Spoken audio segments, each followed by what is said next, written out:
Hello, Happy Meal, toy collectors and toy fans, and we are here now at Happy Meal Philippines Toy Review. Okay, here you go. Okay, and we have a new toy right here. Okay, and this is the Minion from the movies Despicable Me 2. Okay, and his name is Dave Grubby Dave Gubby Grabler. Okay, sorry. Dave Ice Grabler. Okay. And look at his eyes.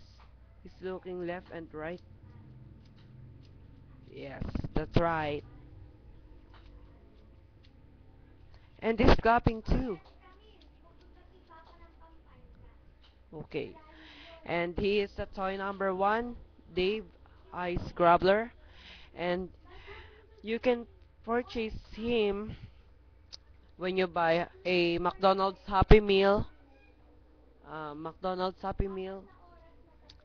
anything of the minions that you want.